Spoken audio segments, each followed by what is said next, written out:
Assalamualaikum warahmatullahi wabarakatuh.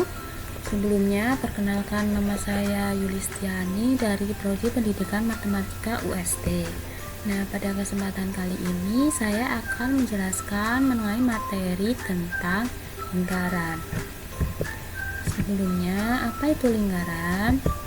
Nah, siapa yang tidak tahu ban mobil atau uang logam? Nah, benda tersebut merupakan benda yang sering kita temui dalam kehidupan sehari-hari. Ban mobil dan uang logam merupakan contoh benda yang memiliki bentuk dasar lingkaran. Nah, bisa dilihat pada gambar kedua benda ini memiliki bentuk dasar yaitu lingkaran. Nah, secara geometris, benda tersebut dapat digambarkan seperti pada gambar A. Perhatikan juga gambar B. Nah, misalkan A, B, C ini titik sebarang pada lingkaran yang berpusat di O, dapat dilihat bahwa ketiga titik tersebut memiliki jarak yang sama terhadap O. Pada gambar B, jarak OA, OB, dan OC tersebut disebut jari-jari lingkaran. Dengan demikian, lingkaran adalah kumpulan titik-titik yang membentuk lengkungan tertutup, di mana titik-titik pada lengkungan tersebut berjarak sama terhadap suatu titik tertentu. Nah, titik tertentu itu disebut sebagai titik pusat lingkaran.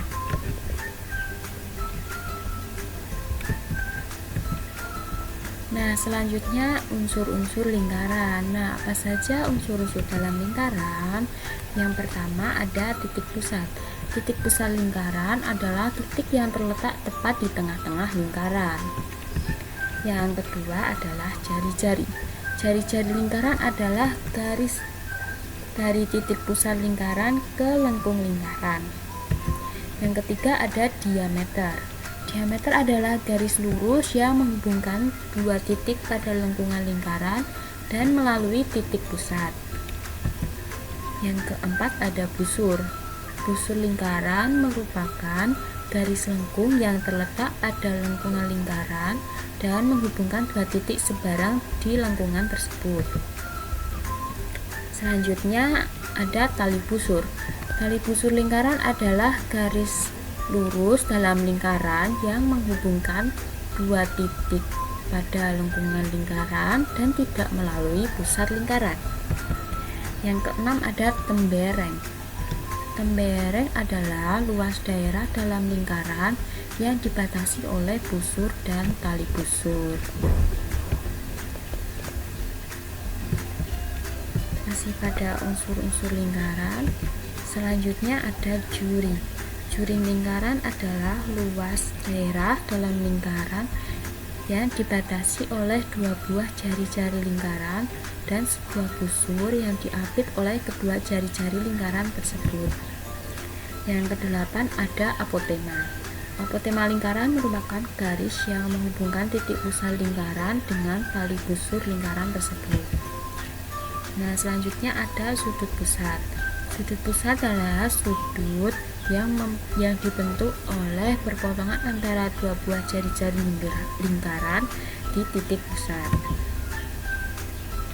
Yang terakhir adalah sudut keliling. Sudut keliling merupakan sudut yang dibentuk oleh perpotongan antara dua buah tali busur di suatu titik pada keliling lingkaran. Nah, bisa dilihat pada gambar.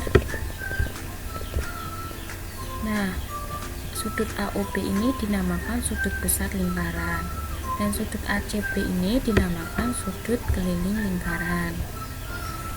Nah, agar lebih jelasnya ada gambar dengan nama di setiap titiknya. Nah, yang pertama titik O. Titik O ini adalah titik pusat lingkaran. Selanjutnya garis OA, OB, OC, dan OD ini dinamakan jari-jari lingkaran. Selanjutnya garis AB dan CD ini dinamakan diameter. Lalu garis lengkung AC, CB, BD ini dinamakan busur lingkaran. Dan garis AD ini dinamakan tali busur. Selanjutnya daerah yang diarsir dan dibatasi oleh busur AD dan tali busur AD ini dinamakan tembereng. Lalu daerah yang diarsir yang dibatasi oleh jari-jari OC dan OB serta busur BC ini dinamakan juring, yaitu juring POC. Selanjutnya garis OF ini dinamakan apoteosis. Nah, kita masuk ke luas dan keliling. Nah, rumus luas lingkaran adalah I kali R kuadrat. Dan rumus keliling lingkaran, kalau diketahui jari-jarinya, maka rumusnya adalah 2 kali Pi kali R. Nah, jika diketahui diameternya, maka rumusnya adalah Pi kali diameter. Nah, bisa dibaca lagi keterangannya. Selanjutnya panjang busur dan luas juring. Nah, perhatikan lingkaran di bawah ini. Nah, antara sudut ini memiliki hubungan antara satu dengan lainnya, yaitu sudut AOD per 360 derajat sama dengan luas juring AOD per luas lingkaran sama dengan panjang busur AD per keliling lingkaran. Maka rumus untuk mencari panjang busur AD sama dengan sudut AOD per 360 kali keliling lingkaran. Selanjutnya luas juring AOD sama dengan sudut AOD per 360 derajat kali luas lingkaran. Nah, yang terakhir luas tembereng sama dengan luas juring AOD dikurangi luas segitiga AOD. Nah, yang terakhir adalah sudut pusat dan sudut keliling. Nah, kita sudah menyinggungnya sedikit tadi ya pada bagian unsur-unsur lingkaran. Nah, kita baca seketik dan kita ulas sedikit lagi ya. Sudut AOB ini sudut besar lingkaran. Nah, sudut ACB ini sudut keliling lingkaran. Nah, keduanya sudut pusat dan sudut keliling saling berhubungan jika sama-sama menghadap busur yang sama. Terlihat bahwa sudut AOB menghadap busur AB, sudut ACB juga menghadap busur AB, sehingga sudut AOB sama dengan 2 kali sudut ACB. Nah, terima kasih atas perhatiannya. Apabila saya banyak salah, mohon dimaafkan. Jika ada pertanyaan lain, bisa hubungi saya di email di bawah ini. Sekian, wassalamualaikum warahmatullahi wabarakatuh. Salam.